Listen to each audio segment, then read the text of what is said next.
Good afternoon to you. I'm Danilo Evangelista, and welcome to today's tropical weather outlook for Thursday, June 4th, 2026. Today, we're going to continue to talk about the Pacific as it continues to heat up with tropical activity here. We have one named storm down, Amanda, but potentially two more on the way. And one of these areas here in the Pacific might actually have an effect on the Atlantic. We'll dive deep into that as we go on in today's video. So with that being said, let's get started. Nice to have you along today. Starting off, as we typically do, with the National Hurricane Center Tropical Weather Bulletin. And on the latest discussion here, as of 2 p.m. Eastern Time, 11 a.m. though Pacific Time, obviously we have Tropical Storm Amanda, which is churning out here in the tropical Pacific. But we also have two areas of interest now close to Central America and Mexico, both of which have a high chance of development here in the Pacific. We have one disturbance, which is further to the west here, closer towards the Mexican coastline. This has an 80% chance of development in the next 7 days. And then we have this other area of interest here, closer to Central America, has a 70% chance of development in the next 7 days. And this area here, especially this second disturbance, is one that we will especially be watching closely in terms of what implications it might have on the Atlantic, which for now, not much activity is happening in the Atlantic basin over the next 7 days, but I think that will probably change here in the next day or so, and the National Hurricane Center is more than likely going to add an AOI here in the Gulf of America. Again, we'll dive deep into why that will probably be the case in just a little bit. Here's a satellite, though. Satellite shot of both the Atlantic and Pacific right now. Nothing much to write home about in the Atlantic. We have this really nice looking front here, kind of diving southward off the southeast coast and diving southward through Florida. So Florida is getting a nice front for June. And especially across South Florida right now, they're getting some rainfall and into the eastern Gulf too. And then that kind of extends here along the front all the way up into Bermuda. But other than that, not much else happening in the Atlantic side of things. But in the eastern Pacific, you could see quite a bit of scattered showers and thunderstorm activity, especially closer here to Central America, and pretty nice thunderstorm here, probably right over the southern portion of Nicaragua. And this is associated with the general Central American gyre pattern that I told you would take place around this time, honestly going all the way back to early May. And now we are in early June, and you can already kind of see here some broad atmospheric turning here over Central America. And in general, lots of cloud cover, especially in the eastern part of the Pacific Basin here, going back into Central America. And this is going to be the general pattern that is, number one, going to bring a lot of moisture to Central America and definitely bring more moisture northward into the Gulf over the next few weeks. That's a given, but increasingly so, we're going to have to watch this area here for tropical development on both the Pacific and the Atlantic side. And there's a lot of uncertainty of what's going to happen in the Gulf, though, but I'm going to show you some models today that are increasingly indicating the potential for development in the Gulf. But regardless of what happens, especially for those along the Mexican and Central American coastlines, I'd say tropical impacts are looking pretty likely at this point, at least within the next week. And you guys are going to have to keep an eye out on the tropics very closely. And then back out to the west here, we have Tropical Storm Amanda, which is churning out there. And let's really quickly take a look at that. And Amanda is not really looking too great this afternoon.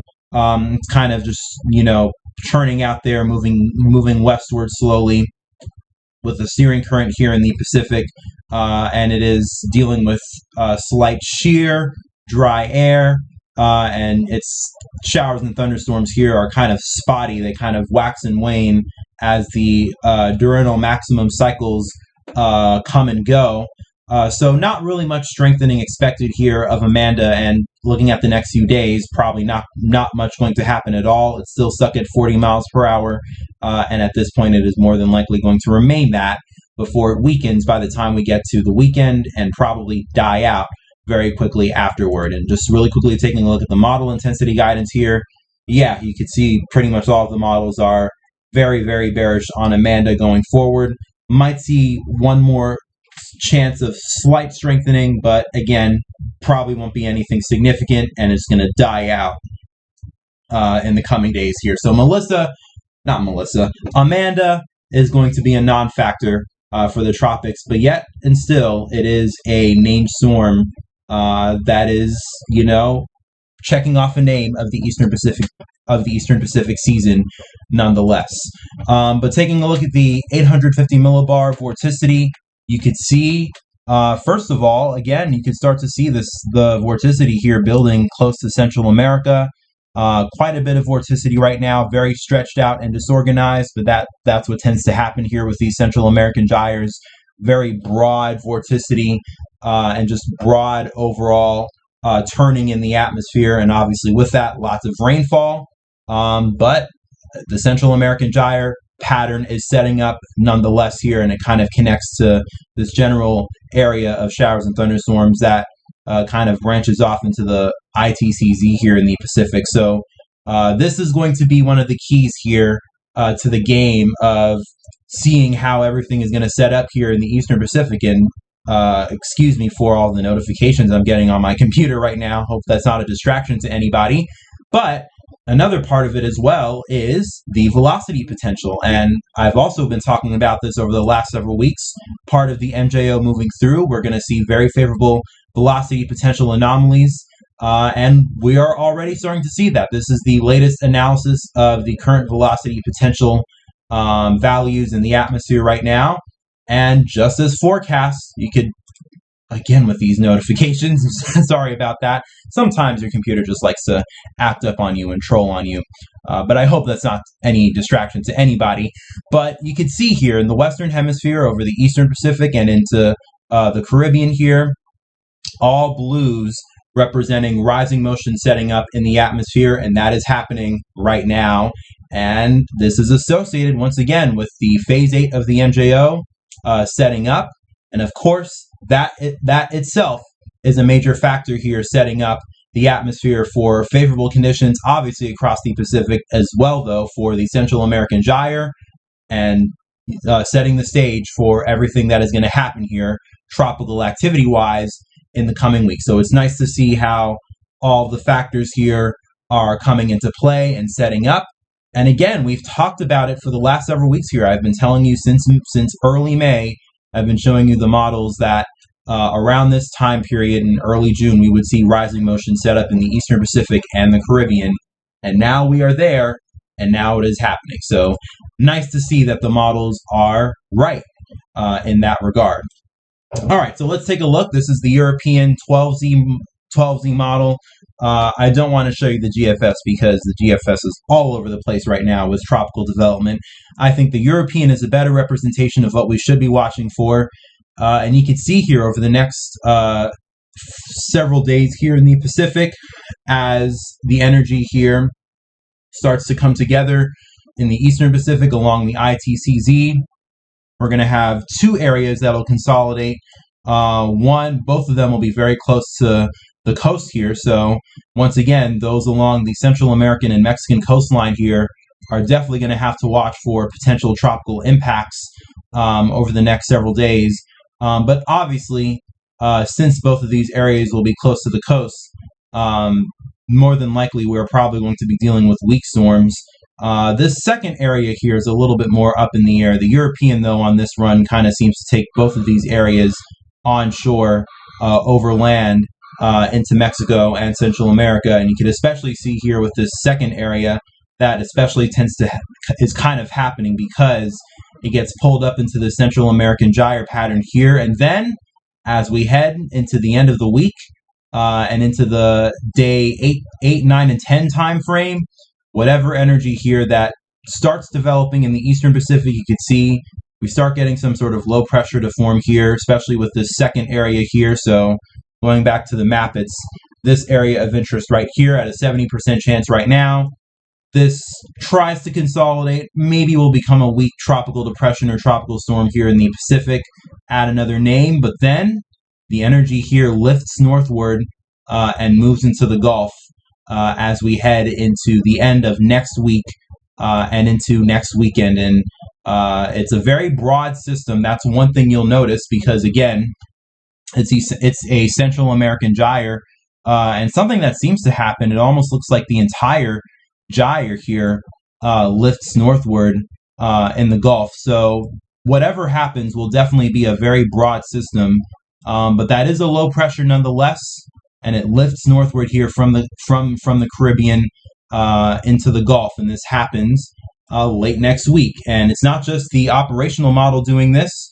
Let's take a look at the European AI ensembles, the AI version of the European, because the 12Z ensembles came in pretty hot.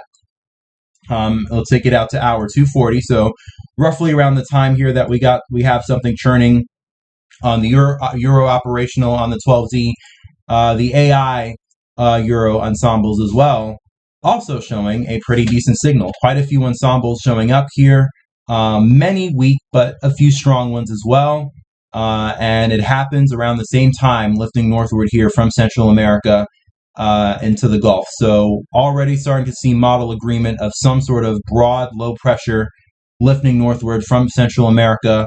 And again, the Gulf of America, the Gulf, or if you don't want to call it the Gulf of America, the Gulf, is generally favored for tropical development this time of year. This is one of the typical areas where we look at climatologically for tropical development, because again, the Central American gyre patterns sometimes lift northward, and they try to consolidate here. Obviously, other factors like sea surface temperatures and upper level winds are going to play a factor here.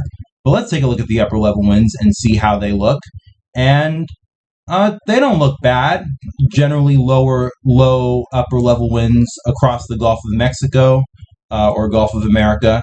You kind of get a little bit of an outflow pattern here that tries to set up near the Yucatan, although the low pressure on the European on the 12Z run kind of situates itself a little bit further to the west than where this upper level anti-cyclone is. So I guess maybe it kind of deals with a little bit of shear here, but we don't have screaming strong upper level winds, especially like we have now, since we kind of have the subtropical jet over the Gulf right now. So especially again over the next week, you can see we go from very strong upper level winds to definitely much weaker winds, which means lower wind shear, meaning that you don't have screaming winds at the upper levels of the atmosphere blowing over the top of showers and thunderstorms that are trying to consolidate in order for things to come together so we could get tropical development. So yeah, I'd say this is definitely a signal that is becoming more solid on the models here. And finally, let's take a look at the European ensembles, the actual European ensembles. And this is also the latest run of the European, and I must say that is a quite decent signal here, especially as we get towards around the 10-day time frame here. Quite a few ensembles in the Gulf, most weak, but once again, one or two strong. I mean, we'll see what happens. Probably not going to get anything too significant, especially going back to the European here on the 12Z run. It's a very broad storm. One thing is for sure is that we are definitely going to get a lot in the way of precipitation, as I'll show you here with the relative humidity.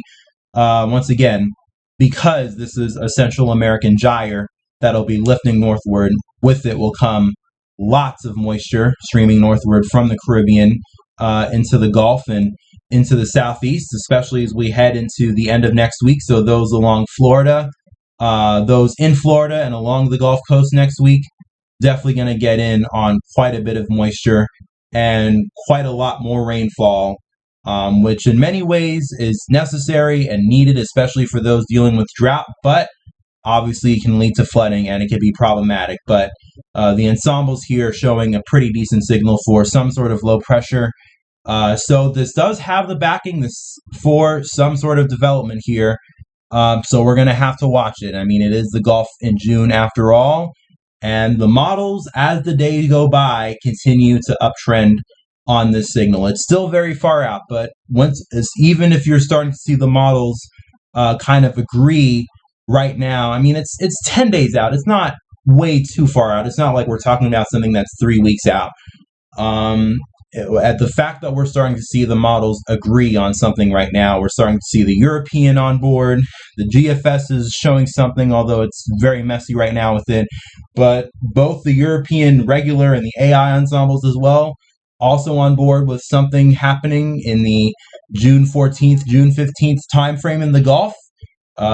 You look for the convergence in all of the models to kind of tell you that this is an interesting signal that we're going to have to watch, and that is exactly what I'm seeing develop here in the models right now. So if you are in the Gulf, if you are anywhere from Florida to the Texas coastline, I'd say these next 1 to 2 weeks are going to be important to watch in terms of tropical activity, and of course as well for those along the Mexican and Central American coastlines, as we will also be seeing quite a bit of activity in the Pacific, as the Pacific as well continues to heat up.